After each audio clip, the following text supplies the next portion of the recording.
UP के सीतापुर में हरे पेड़ों का कटान हो रहा है। जिन पेड़ों पर आरा चलाया जा रहा है उनमें फल अटक रहे हैं, ये साफ दिखाई दे रहा है।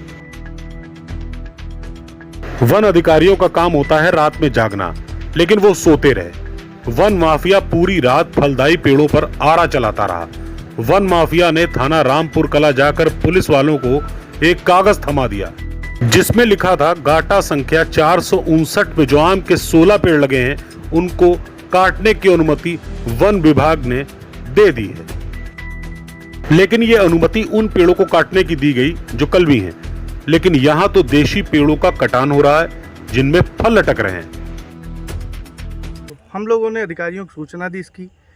SHO रामपुर कला के द्वारा मुझे एक परमिशन की कॉपी भेजी गई है जिसमें कलमी पेड़ों का परमिशन है, जबकि वन विभाग और उद्यान विभाग की मिलीभगत से यहाँ पर देसी पेड़ों का कटान चालू है। यहाँ पे कई पेड़ काटे गए हैं जो स्वस्थ हैं, जबकि परमिट में ये दर्शाया जाता है कि पेड़ सारे अस्वस्थ हैं। सब पेड़ों में आम के फसल लगी हुई है, सब में आम लगे हुए हैं। जब इस बात की जानकारी वन विभाग को देने की कोशिश की गई तो वो अपनी जिम्मेदारी से भागते नजर आए। रामपुर कला थाने की पुलिस को भी इस बात की जानकारी दी गई। जवाब था वो काम वन विभाग का है, मेरा नहीं। बात भी ठीक है, पुलिस का काम तो लॉ एंड ऑर्डर मेंटेन करने का है और यहाँ कोई अपराध तो हो नहीं रहा था। सब पेड़ों में आम के फसल लगी हुई है, सब में आम लगे हुए हैं और वनकर्मी कोई फ़ोन नहीं उठा रहा है।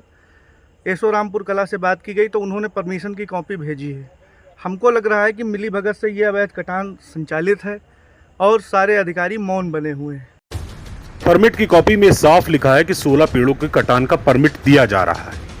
आपको बताते चले कि परमिट देने से पहले एक लंबी चौड़ी जांच होती है जो नियम, कायदे और कानून का दायरा तय करती है। अगर नियमों का पालन ठीक तरह से हुआ तो परमिट पास, अगर मानक पूरे नहीं हुए तो परमिट कैंसिल। लकड़ी काटने का यह परमिट वन विभाग के बीट सिपाही से होता हुआ DFO के टेबल तक जाता है, यानी सबके सिग्नेचर होते हैं। इसी बीच ये परमिट उद्यान विभाग भी जाता है, जहां ये रिपोर्ट लगाई जाती है कि पेड़ फलदायी है भी या नहीं, पेड़ की उम्र क्या है, पेड़ में फल देने की ताकत है भी या नहीं। साथ ये भी लिखित में लिया जाता है कि पेड़ों को काटने के बाद आप नए पेड़ लगाएंगे, उसके बाद ही ये परमिट जारी होता है। लेकिन यहाँ तो सारे के सारे नियम ताक पर रख दिए गए।